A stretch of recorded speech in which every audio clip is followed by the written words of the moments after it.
Who knew that the economic crisis was playing out so just markedly with mall Santas? So what is the solution to U.S. economic problems like this jobs crisis? Okay, we often have guests on who talk about sound money or regulations, but how about an entire new, not just economic system, but social system too? It sounds obviously very radical, but that is just what Peter Joseph of the Zeitgeist movement is arguing for, and he is going to explain how and why exactly that would work. Peter, it's so nice to have you on the show. I'll just get right to it. So we have guests on this show who advocate for different solutions to the criticisms of the current economic system, from debt jubilees to better regulations to the private industry to sounder money. Now, you argue for just getting rid of free market capitalism as we know it and completely overhauling the social system. Why do you think that's the solution? Well, as all well and good as those things are, and thank you, Lauren, for having me, the real crutch here is the structural flaws and the psychological flaws that this system creates. So the unemployment crisis, the debt crisis, the public health crisis, the poverty crisis, the energy crisis that's looming, and the immense social destabilization you're seeing are actually systemic causes of the fatal flaws of this system at the core logic. Now, I can expand on any one of those topics that you like. If you take, for example, what you just covered in this broadcast, the unemployment crisis. Okay. The unemployment crisis is really driven by technology. That's very important for people to understand because, unfortunately, many aren't talking about this. We have an exponential increase in information technology coupled with invention, material invention in manufacturing and all the other sectors, the service sectors, design revolutions that are happening with artificial intelligence, eliminating the necessity for human occupations. And it's exponentially increasing. And increasing more rapidly as this decline occurs as well, because it's more affordable for corporations to automate. They don't have to pay insurance and vacations. If you look closely, this is the systemic element. Does that mean technology is bad? No, it means that human evolution is moving in a certain path that is literally making obsolete the current social system in that attribute that I just mentioned. But I'll pause there and let you continue. Thank you, and we'll get more into this. To stick to what you brought up, which is jobs, which we were talking about, certainly you can talk about the technological component of job loss, but let me get to another one. What about, just for example, the industry of construction in this country, which we saw kind of get totally decimated with the housing bubble, which popped. And this gets to the issue of debt, which I know is an issue that you talk about. Can you talk about the role of debt and the limitations of it in our monetary system? Well, sure. You kind of have this bubble quality with debt. You notice many people talk about debt jubilee and debt forgiveness now. In fact, I heard one economist say that we should just forgive debt every 50 years. And that doesn't really address the fundamental problem, does it? Basically, we have our money produced out of debt. Money's made out of debt, whether it comes from the central banks or it comes from the private banks. The private banks manipulate money, loan it at interest to people, and there's the interest component, which doesn't exist in the money supply. So you have an infinite amount of debt increasing constantly throughout the entire world.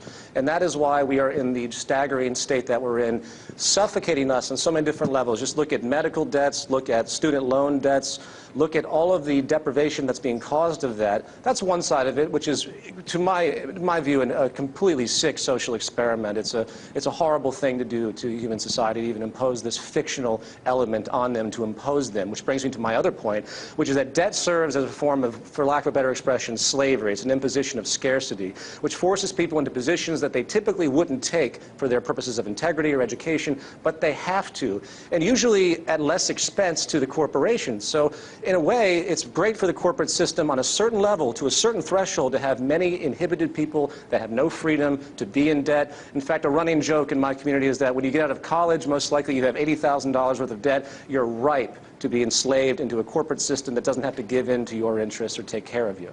So you argue debt is slavery. You have some other criticisms of it as well. Of course, we've seen the cost of it right now in so many of the issues that we cover every day on this show, in the Eurozone crisis, with public debt. That's obviously just one side of it. My question then, is this why you want to ditch the monetary system? And if so, also, how do you reward work and sacrifice that people make?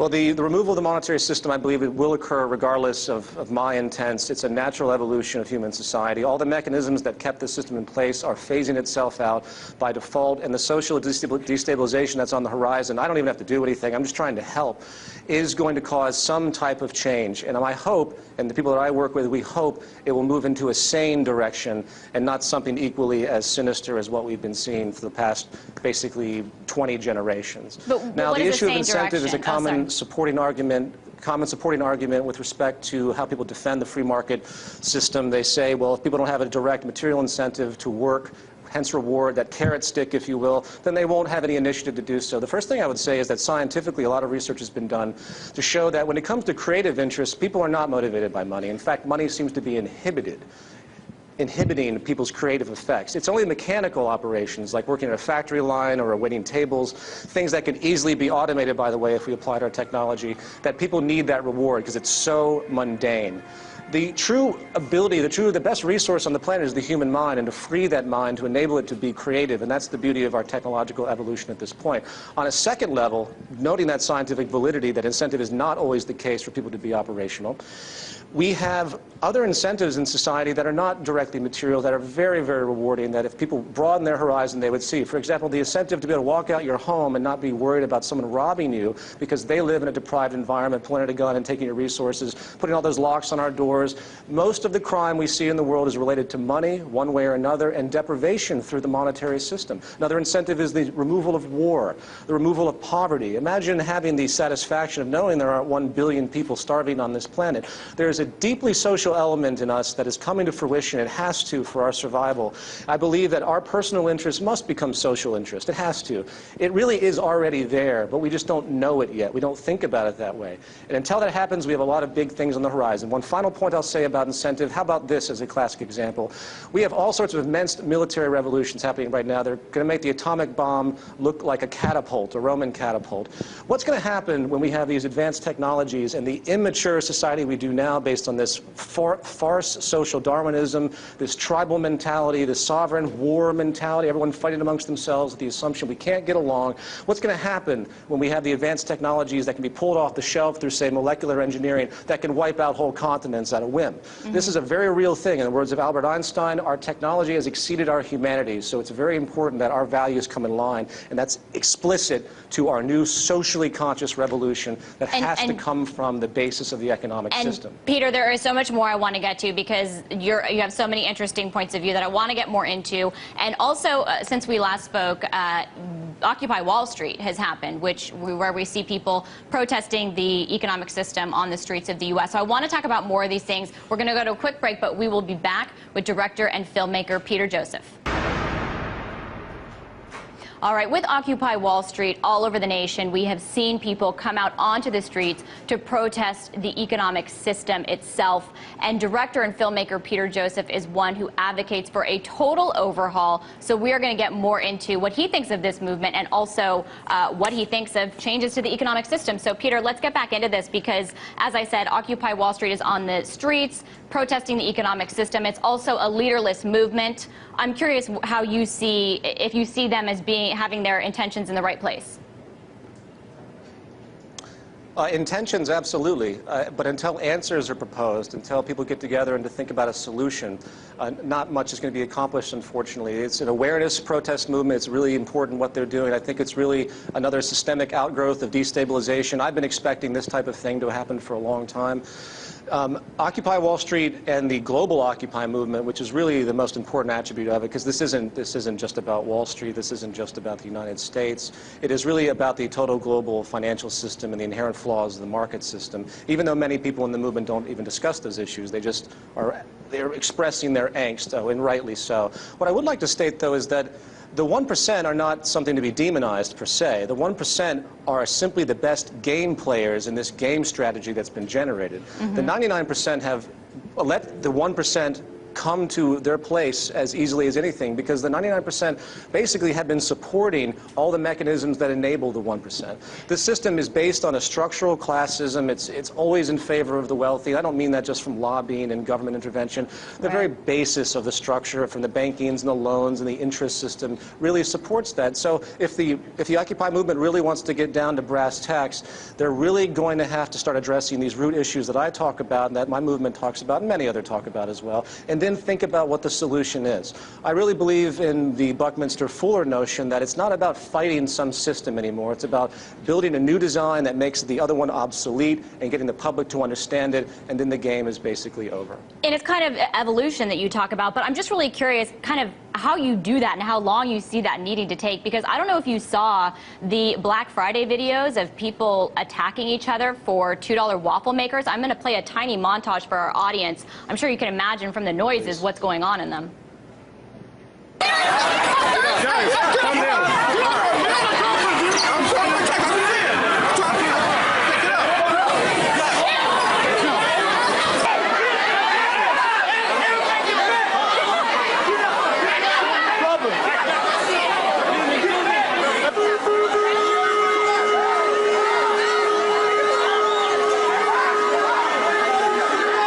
Peter, it sounds like riots. It looks a little like riots. Unfortunately, it's people clamoring for video games. I wouldn't want to get between them and their video games. How do you get between them and their video games, and how long is that going to take? Yeah, good question. I'd like to point out that before World War II, consumption in America was half of what it is now per person. The ravenous consumption mentality has really been imposed on culture by advertising, and it's very important people see that. So when you see that aberrant behavior of such, it's a cultural anomaly. We need that in the market system to enable consumption to be as rampant as possible, to keep this infinite growth paradigm going, unfortunately. So how do you change that issue? Is that your question? How do you get people to see the light? Absolutely. Well, put down the video games. Yeah, as though those are life-supporting elements anyway. Exactly. But nevertheless, you have to. There's a massive educational paradigm that I can't talk about enough. The social breakdown of society is going to open minds. This is the biosocial pressure that has basically caused every major shift in human society. The problems that are on the horizon are going to slowly get everyone to step back and say, what do we do now? And that's where I think the importance of you and everyone that's aware of this, we have to get together and show people what a solution can be and get them on board and get a mass movement, if you will, to enable it to come forward. Now that sounds very simplistic and it's an overgeneralization, but it's not going to happen through government policy. Governments are far too interlocked today into the corporate institution. Governments are corporations. All the U.S. government is a parent corporation of all these subsidies known as basically the industry central. That's really all the U.S. government does. It's funded, supported, and regulated by corporations. It always was, by the way. This isn't some anomaly that occurred. It's just the nature of the game. We shouldn't expect anything less. All right, Peter. I think it's a mass grassroots movement. Mass grassroots movement. Sounds like there's going to be a lot of movement needed in order to get to where you're saying we need to be. So I certainly credit you for trying and for coming on our show and talking all about this. That's Peter Joseph, filmmaker and director. He's with the Zeitgeist movement. Thanks so much, Peter.